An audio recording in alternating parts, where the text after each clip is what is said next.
छात्र में देखा, बहुत ज़बरदस्त स्वागत हो रहा है। घर घर में महिलाएं बच्चे माला लेके आपके चल रहे हैं। ऐसी कौन सी बात आपकी समझ में आ गई उनके?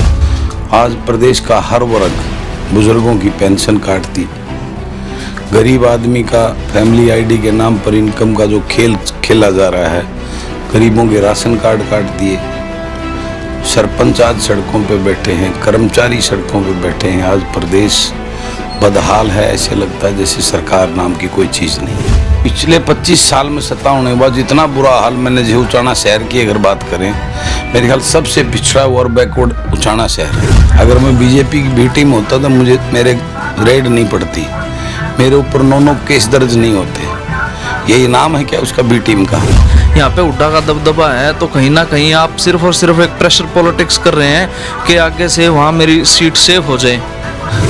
तो बलराज कुंडू को तो आज भी मंत्री पद देने को तैयार हैं। 2-2.5 साल से मेरे पास तो पूरी तरह से इन्होंने मुझे खरीदने की कोशिश करी, मुझे डराने की कोशिश की, लेकिन बलराज कुंडू तो जनसेवा की सोच लेकर राजनीति में आया है। अभी तो हाल प्रेजेंट जो विधायक हूँ, मुझे मंत्री पद की पूरी तरह ऑफर आज हाँ करूँ तो 15 दिन के अंदर भी बनाने को तैयार है। बलराज कुंडू हमारे साथ मौजूद है। 15वां दिन आज हो चुका है इन्हें चलते चलते, और आज जो है वो बहुत ही खास जगह पे कुंडू साहब पहुंचे हैं। उप मुख्यमंत्री दुष्यंत चौटाला का उचाना हल्का है, और ये कहें कि किसान मसीहा सर छोटू राम के जो वंशज हैं वीरेंद्र सिंह, वहाँ पे उनका भी हल्का है। और इस गढ़ में आज इनका बहुत ज़बरदस्त स्वागत हुआ है। कर सिंधु में हमने देखा जी, छात्र में देखा, बहुत ज़बरदस्त स्वागत हो रहा है। घर घर में महिलाएँ बच्चे माला लेके आपके चल रहे हैं। ऐसी कौन सी बात आपकी समझ में आ गई उनके? लोग उब चुके हैं इन नेताओं की जो है ना ये झूठी बातों को लेकर। जिस प्रकार के सपने दिखाते हैं, उन सपनों से अब पेट भरने वाला नहीं है। आज बेरोजगारी का आलम इतना बढ़ गया है, हर घर में जवान बच्चे जो है वो बेरोजगार बैठे हैं, किसान बदहाल है।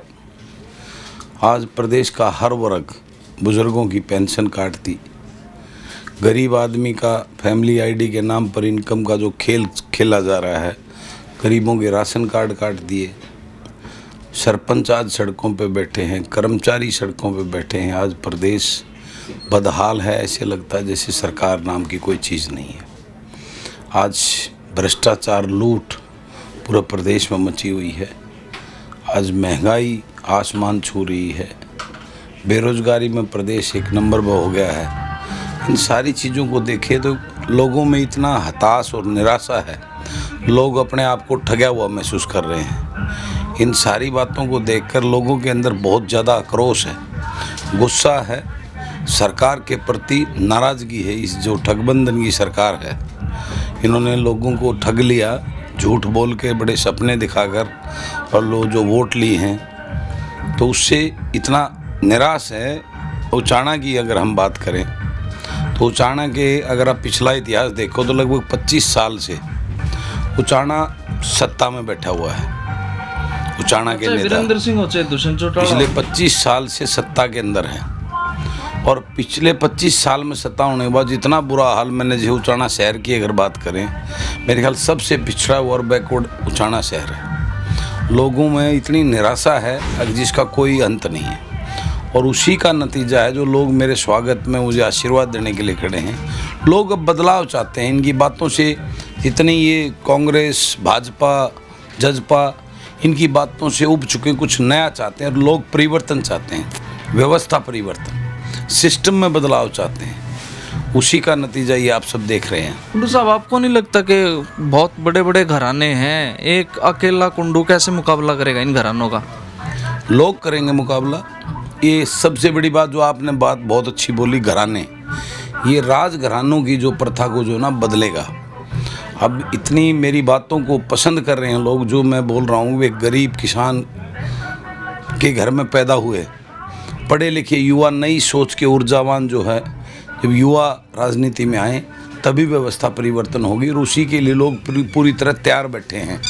ये एक चिंगारी है जो जन जागृति यात्रा के माध्यम से मैं लोगों में दे रहा हूँ, और आप देखना ये चिंगारी ये बहुत बड़ा विस्फोट करेगी इस प्रदेश के अंदर, राजनीतिक विस्फोट। कुछ लोग कहते हैं कि आप बीजेपी की बी टीम है। भाई उन्होंने चालू कर दिया आपको। ये जो चर्चा जिसकी आप बात कर रहे हो, ये उन राजघरानों के द्वारा भ्रांति फैलाने के लिए ऐसा जो है ना कहा जा रहा है। अगर मैं बीजेपी की बी टीम होता तो मेरे रेड नहीं पड़ती, मेरे ऊपर 9 केस दर्ज नहीं होते। यही नाम है क्या उसका, बी टीम का।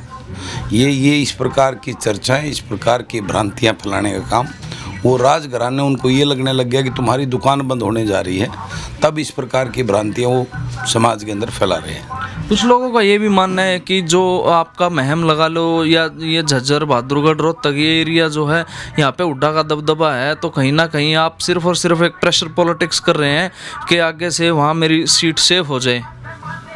ये तो समय बताएगा।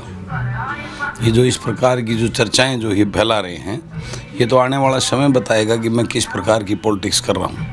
मेरा उद्देश्य इस प्रदेश के लोगों को जगाना, युवाओं की भागीदारी राजनीति में करवाना। पढ़े लिखे युवा जो किसी के चाटुकार और गुलाम ना होंगे, वो सच्ची ईमानदारी और जन सेवा की भावना से अपने हलके के लिए वकील बनकर उनके लिए नीतियाँ बनाने का काम करेंगे। ये मेरा उद्देश्य है। क्या ऐसा हो सकता है कि बलराज, आज जेजेपी जिस स्थिति में है, इस स्थिति में कल को बलराज कुंडू आ जाएं, जो लोग टिकट चाहते हैं या जिन्हें मिल नहीं पाती और बनने के लायक है, उनको अपने साथ मिला के एक बलराज कुंडू और पैदा कर दे और हरियाणा में एक नई क्रांति आ जाए? मेरी ऐसी सोच होती तो बलराज कुंडू को तो आज भी मंत्री पद देने को तैयार हैं। 2-2.5 साल से मेरे पास तो पूरी तरह से इन्होंने मुझे खरीदने की कोशिश करी, मुझे डराने की कोशिश की, लेकिन बलराज कुंडू तो जन सेवा की सोच लेकर राजनीति में आया है और उसी सोच को लेकर आगे बढ़ रहा है। आज ये तो समय, मेरी ऐसी कोई दूर दूर तक मंशा नहीं है कि मैं जेजेपी के मोड में आके और सरकार में मलाई खाऊं। मैं मलाई खानी होती तो अभी खा लेता ना, आगे का किसने देखा क्या होगा क्या नहीं होगा। अभी तो मैं हाल प्रेजेंट जो विधायक हूँ, मुझे मंत्री पद की पूरी तरह ऑफर आज हाँ करूँ तो 15 दिन के अंदर भी बनाने को तैयार हैं। ये मलाई खाने के नहीं, ये बातें, इस प्रकार की चर्चाएं सिवाय एक भ्रांति फैलाने के अलावा कुछ नहीं है। एक आपकी तरह निर्दलीय विधायक थे सोमवीर सांगवान, उन्होंने भी एक बार समर्थन दिया, फिर वापस ले लिया, लेकिन आपने वापस नहीं दिया समर्थन। उनको तो पहले भेजा गया था, मैं तो ये बात पहले भी कहता रहा हूँ इस बात को। सोमवीर सांगवान को तो किसान आंदोलन के दौरान एक प्लानिंग के तहत भेजा था उस आंदोलन को खराब करने के लिए, और वो बाद में लोगों की समझ में आ गया, पता ही चल गया था उस बात के लिए, तो उसकी क्या बात करनी हो। चलो, तो यात्रा का कैसा आपको रिस्पांस मिल रहा है? आपने युवाओं की बात भी उठा रहे हो, बेरोजगारी की बात उठा रहे हो, जो बहुत सारी चीज़ें हैं सरकार द्वारा गलत कुछ नीतियाँ आ रही हैं, जैसे फैमिली आईडी बना दी है, लोग धक्के खा रहे हैं। वैसे तो कह रहे हैं गरीब आदमी की सरकार, अंत्योदय की सरकार है, ना गरीब आदमी के पास कुछ छोड़ा है ना कुछ बचा है। गरीब आदमी को 5 किलो अनाज देकर इन्होंने खरीदने की कोशिश की है। जो उस बात से अब गरीब आदमी को समझ में आ गया है, ये 5 किलो अनाज किससे जो है ना उनका पेट नहीं भरने वाला। उस गरीब की बहुत सारी ज़रूरतें हैं, उनको उनका हक चाहिए, भीख नहीं चाहिए। ये आपने देखा वो जगह जगह मेरे प्रोग्रामों में उन गरीबों को मेरा स्वागत करते हुए, हर एक उम्मीद मेरे अंदर देख के जिस प्रकार से वो मेरे से मिल रहे थे, वो आने वाला समय बताएगा कि ये गरीब अब 5 किलो अनाज से जो है ना उनकी भीख को एक्सेप्ट नहीं करेगा। उसको हक चाहिए गरीब को अपना। कल को अगर ऐसा होता है भाई सरकार बनने लगी है और बलराज कुंडू में इतना दम है, तो किस पार्टी के साथ जाने में मतलब विचारधारा साझा करेंगे? क्या भूपेंद्र सिंह हुड्डा का साथ दे सकते हैं आप?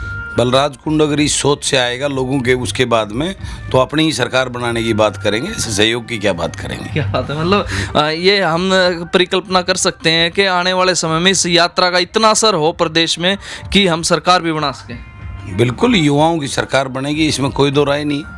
ये बनेगी, 100% बनेगी। लोग इन पार्टियों के गुलाम और चाटुकारों को नकार कर और प्रदेश के अंदर एक नई युवा, एक सिस्टम बदलने के लिए जो है ना एक ऐसी टीम प्रदेश में खड़ी होगी, वो देखना वो सरकार बनाएगी, जो लोगों की सरकार होगी जी, गरीब आदमी की सरकार होगी, जो युवा की सरकार होगी, जो किसान की भागीदारी की सरकार होगी, उससे हर एक वर्ग के लिए काम करेगी। वो सत्ता भोगने के लिए नहीं, वो जन सेवा के लिए सरकार होगी। क्या बात है, लोगों से क्या कहना चाहेंगे? यात्रा अभी तक जितनी चली है, आपको महसूस हो रहा है कि कामयाब हो रहे हो आप उस मकसद में? ये तो लोगों का उत्साह इस बात को प्रूव करता है कि इस यात्रा की जो चिंगारी है व्यवस्था परिवर्तन की, वो एक आग बनकर जो है ना आज पूरे प्रदेश में फैल गया। अभी तो मैं चला ही जो है ना 60% सफ़र तय किया है मैंने, 65% सफ़र तय किया है। और आज पूरे प्रदेश में इस बात की आज चर्चाएं, पूरा राजनीतिक माहौल गर्म हो चुका है। अभी तो शुरुआत, आगे देखना क्या होता है। ये निश्चित रूप से प्रदेश के अंदर एक बहुत बड़ा बदलाव जो है ना, एक राजनीतिक बदलाव लेके आएगी ये यात्रा। बहुत बड़ा बदलाव जो है वो कहीं ना कहीं आने वाला है, क्योंकि बलराज कुंडू जिस तरह से बात कर रहे हैं कि एक परिवर्तन के लिए मैं निकला हूं, और ये यात्रा अभी लगभग थोड़ी कंप्लीट हुई है, चंडीगढ़ तक पहुंचेगी। देखते हैं कितना असर प्रदेश की राजनीति में इस यात्रा का रहने वाला है। केनन मीडिया के लिए उचाना से अरुण कुमार।